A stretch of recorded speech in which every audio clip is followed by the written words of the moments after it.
Hi అండి, welcome to my channel.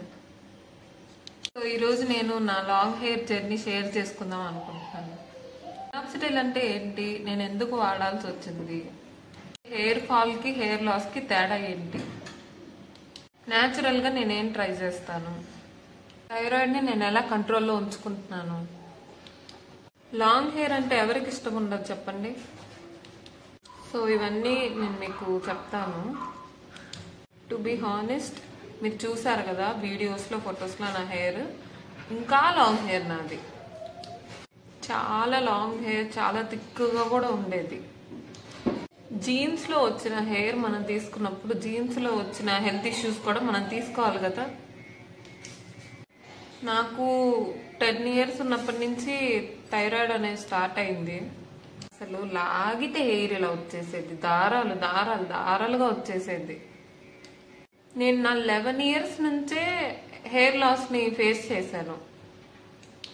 నా 10 years నుంచి ఇప్పుడు దాకా కూడా నేను అదే థైరాయిడ్ టాబ్లెట్ని కంటిన్యూ చేస్తూ వచ్చాను.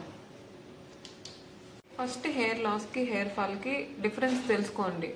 హెయిర్ లాస్ అంటే మీ హెయిర్ అనేది రూట్ నుంచి మొత్తం ఆ చిన్న తెల్ల కుసంతో సహా వచ్చేస్తూ ఉంటుంది, అది హెయిర్ లాస్. మీకు నార్మల్గా తెగిపోయి హెయిర్ ఊడొచ్చేస్తుందంటే అది హెయిర్ ఫాల్. ఈ రెండింటికి డిఫరెన్స్ చూసుకోండి ఫస్ట్ మీరు. ఒక్కొక్క టైంలో ఈ హెయిర్ లాస్ భరాయించలేక గుండు కూడా చేసుకుందామని డిసైడ్ అయినా మా అమ్మ వాళ్ళ దగ్గరికి వెళ్ళి నాకు వద్దు, జుట్టు వద్దు, నేను గుండు చేపించేసుకుంటానని కూడా కాల్ చేశాను. నేను ఒక డాక్టర్ని కన్సల్ట్ అయితే నాకు ఇది ఇచ్చారు, మినాక్సిడిల్ 2%. మీకు స్కాల్ప్ టెస్ట్ చేస్తారు కదా, అంటే ఏం చేయరు, జస్ట్ ఇక్కడ లైట్ వేసి మీ హెయిర్కి ఉన్న గ్యాప్ అయితే చూస్తారు. ఎక్కువ గ్యాప్ ఉంది అంటే మీకు కొంచెం హెయిర్ లాస్ ఎక్కువగా ఉందని చెప్పి మినాక్సిడిల్ సజెస్ట్ చేస్తారు. నాకు కూడా అలాగే మినాక్సిడిల్ సజెస్ట్ చేశారు. నాకు అసలు హోప్ కూడా లేదు ఇది నాకు పడిద్ది అని. చాలా వాడాను, ఏ పడలేదు, ఇది ఎలా ఉండిద్దో అసలు పడదలే ఇది కూడా అనే దాంట్లోనే ఉన్నాను నేను. కానీ ఇది వాడుతుంటే చిన్న చిన్నగా నా హెయిర్ లాస్ అనేది కంట్రోల్కి వచ్చింది. చిన్న చిన్నగా హెయిర్ లాస్ అనేది తగ్గిపోయింది పూర్తిగా. అసలు ఇది వాడి నేను ఆపేశాను. ఎప్పుడు ఆపేశానంటే నా మ్యారేజ్ అయ్యి నా ప్రెగ్నెన్సీ వచ్చాకైతే నేను ఇది ఆపేశాను. ప్రెగ్నెన్సీ టైంలో, ఫీడింగ్ టైంలో అయితే నేను అసలు ఇది వాడలేదు, వాడకూడదు కూడా. పోస్ట్ మార్టం హెయిర్ ఫాల్ ఉంటుంది కదా, ఇంకా ఈ హెయిర్ ఫాల్ ఎక్కువైపోయింది. ఇంకా నా వల్ల కాలేదు. ఇప్పుడు ఫీడింగ్ ఇచ్చేటప్పుడు ఇది వాడకూడదు. పొడుగ్గా ఉండి ఏంటి అసలు, ఇలా పొడుగ్గా ఉంటే ఇంకా ఎక్కువ చిక్కుబడి ఇంకా ఎక్కువ జుట్టు వచ్చేస్తుందని నాకు అనిపించి నేను హెయిర్ కట్ చేసుకున్నాను. ఇక్కడ చూపిస్తాను చూడండి మీకు హెయిర్. నా హెయిర్ లాస్ అయిన స్కాల్ప్ కూడా మీకు ఇక్కడ ఫోటో పెడతాను, ఒకసారి చూడండి. Now I need to realize ఏంటి, హెయిర్ లాస్ని ఎలా కంట్రోల్ చేయాలి, లేకపోతే థైరాయిడ్ని ఎలా కంట్రోల్ చేయాలి, ఇంకా హెయిర్ లాస్ ఎందుకు అవుతుందో అది డిటెక్ట్ చేయండి. మీరు ఎలాగంటే ఇప్పుడు మీకు బ్లడ్ లేకపోయినా మీకు హెయిర్ ఫాల్ అవుతుంది, అండ్ థైరాయిడ్ కంట్రోల్లో లేకపోయినా హెయిర్ లాస్ అవుతుంది. అసలు ఏంటి, మీకు ఎందుకు హెయిర్ లాస్ అవుతుంది, మీకు ఏమన్నా B12 డెఫిషియన్సీ ఉందా, లేకపోతే బయోటిన్ డెఫిషియన్సీ ఉందా అని ఫస్ట్ మీరు అది చెక్ చేసుకోండి. సరిగ్గా లేకపోయినా జుట్టు కూడా ఎక్కువ చిక్కుబడిపోతుంది. అంతకుముందంతా నా జుట్టు చాలా సాఫ్ట్గా ఉంది, ఇప్పుడు రఫ్ అయిపోయింది, ఇప్పుడు ఎక్కువ చిక్కుబడుతుంది అని కూడా అనుకోవచ్చు. మీకు బ్లడ్ లేకపోయినా ఇలా జరిగిద్ది. ఇదేం లేదండి. ఇది ఎందుకు వాడతారు అంటే మీ స్కాల్ప్ మీద ఉన్న బ్లడ్ సర్క్యులేషన్ పెరిగి, ఇప్పుడు హెయిర్ లాస్ అంటే ఏంటి, మీ జుట్టు కుసాలతో సహా ఊడిపోయింది. ఆ ఊడిపోయింది అయితే ఇంకా అసలు రాదు. ఏదన్నా సొల్యూషన్ ఉంది అంటే ఈ మినాక్సిడిల్. నేను చూపించుకున్నాను, ఇది వాడాక ఒక 6 months తర్వాత, ఒక 7 months తర్వాత నేను హాస్పిటల్కి వెళ్ళి చూపించుకుంటే వాళ్ళు స్కాల్ప్ టెస్ట్ చేసి ఇంత హెయిర్ గ్రో, ఇన్నర్ హెయిర్ అనేది లోపల నుంచి ఇలా గ్రో అయింది, ఇంత గ్రో అయింది, పర్లేదమ్మా మీకు ఇప్పుడు అంత గ్యాప్ ఏం లేదు, సెట్ అయిపోయిందని అయితే చెప్పారు నాకు. ఇప్పుడు నా బయోటిన్ డెఫిషియన్సీని టాబ్లెట్స్తో కంట్రోల్ చేసేసాను. సో నేను పంప్కిన్ సీడ్స్, వాల్నట్స్ ఇవన్నీ తినటం అయితే స్టార్ట్ చేశాను. అంటే ప్రతిసారి తలస్నానం చేస్తాం కదా, మాక్సిమం వారానికి 1-2 సార్లు, అంతకు మించి అయితే చెయ్యను. మంది ఉంటారు రోజు తలస్నానాలు చేసేస్తారు, వాళ్ళకి అసలు జుట్టు ఉండమన్నా ఉండదండి. తలస్నానం చేసిన ప్రతిసారి ఒకవేళ మీ హెయిర్కి ఆయిల్ ఉన్నా ఏం కాదు, ఫ్లాక్స్ సీడ్ జెల్ వాడతాను. న్యాచురల్ గా ఇంట్లో చేసుకుంటాను నేను, బయట నుంచి అయితే ఏం కొనుక్కోను జెల్.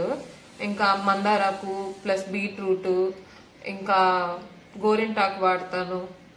ఇలా తలస్నానం చేసిన ప్రతిసారి ఏదో ఒకటి మీకు టైం ఉంటే పెట్టుకోవడానికి ట్రై చేయండి.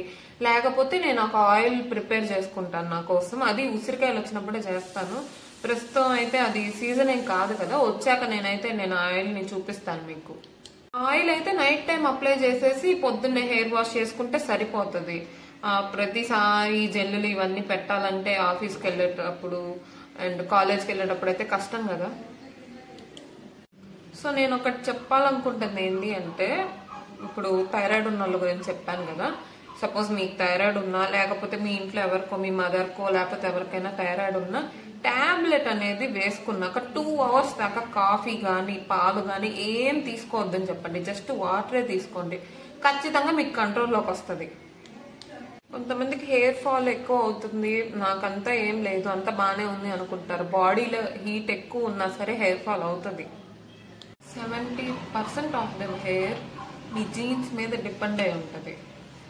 ఓన్లీ 30% మీ చేతిలో ఉంటుంది. మీరు ఎలా జాగ్రత్తగా దాన్ని కాపాడుకుంటూ వస్తారు అనేది మ్యాటర్ ఇక్కడ. నీకు ఎంత హెయిర్ రావాలి అనేది నీ జీన్స్ లో ఉంటది, కాదనట్లేదు. కొంతమంది ఉంటారు తలస్నానం చేసిన వెంటనే దువ్వేస్తూ ఉంటారు, అలా చేస్తే స్కాల్ప్ నుంచి వచ్చేసిద్దండి హెయిర్. అలా అయితే అసలు చెయ్యొద్దు. పూర్తిగా చిక్కు తీసుకున్న తర్వాత ఆయిల్ పెట్టాలి అనుకుంటే. ఇంకోటి ఏంటంటే హాట్ వాటర్, మీ హెయిర్ కి బాగా హాట్ వాటర్ తో స్నానం చేపిచ్చేస్తా ఉంటారు. అలా చేస్తే హెయిర్ చాలా డ్రై అయిపోతుంది, హెయిర్ ఫాల్ కూడా ఎక్కువ అవుతుంది. నేనేం చేస్తానంటే మాక్సిమం కోల్డ్ వాటర్ తోనే హెడ్ బాత్ చేస్తాను. కోల్డ్ వాటర్ తో చేస్తే ఏంటంటే బ్లడ్ సర్క్యులేషన్ ఇంప్రూవ్ అవుతుంది. కొంతమంది ఫేస్ కూడా హాట్ వాటర్ పెట్టి ఫేస్ వాష్ చేసేసుకుంటూ ఉంటారు. ఫేస్ మీద వ్రింకిల్స్ అంటే ముడతలు తొందరగా వస్తాయి అలా చేస్తే. పాయింట్ ఏంటంటే మీకుంది హెయిర్ ఫాల్ హెయిర్ లాస్, అది కొంచెం క్లారిటీ తెచ్చుకోండి. సెకండ్ పాయింట్ ఏంటంటే అసలు హెయిర్ ఫాల్ ఎందుకు అవుతుంది, సో హెయిర్ లాస్ ఎందుకు అవుతుంది, మీకు ఏం డెఫిషియన్సీస్ ఉన్నాయి, వైటమిన్ డి డెఫిషియన్సీ ఉందా, లేకపోతే బయోటిన్ డెఫిషియన్సీ ఉందా, లేకపోతే అసలు బ్లడ్డే లేదా, ఇది క్లారిటీ తెచ్చుకోండి. సెకండ్ పాయింట్ వచ్చేసరికి. థర్డ్ వచ్చేసరికి మీరు ఏ ఆయిల్ వాడుతున్నారో ఫస్ట్ నుంచి దాన్ని మార్చొద్దు. సపోజ్ నేనైతే పారాషూటే వాడుతున్నాను, నేనైతే అది అసలు చేంజ్ చెయ్యను. ఫోర్త్ పాయింట్ వచ్చేసరికి మీరు తలస్నానం చేసిన ప్రతిసారి మీకు టైం ఉంటే ఖచ్చితంగా మందారాకో లేకపోతే గోరింటాకో లేకపోతే ఫ్లాక్సీడ్ జెల్లో లేకపోతే నేను ఒక ఆయిల్ ప్రిపేర్ చేసి చెప్తానన్నాను కదా, ఆయిల్ ఇలా ఏదో ఒకటి పెట్టుకొని అది మొత్తం డ్రై అయిపోయాక హెడ్ బాత్ చేయడానికి ట్రై చేయండి. ఖచ్చితంగా మీ హెయిర్ బెటర్ అవుతుంది, లాంగ్ అవుతుంది. ఐ హోప్ ఈ వీడియో మీకు యూజ్ అవుతుందని అనుకుంటున్నాను. నచ్చితే ఒక లైక్ చేయండి, ఖచ్చితంగా సబ్స్క్రైబ్ చేసుకోండి.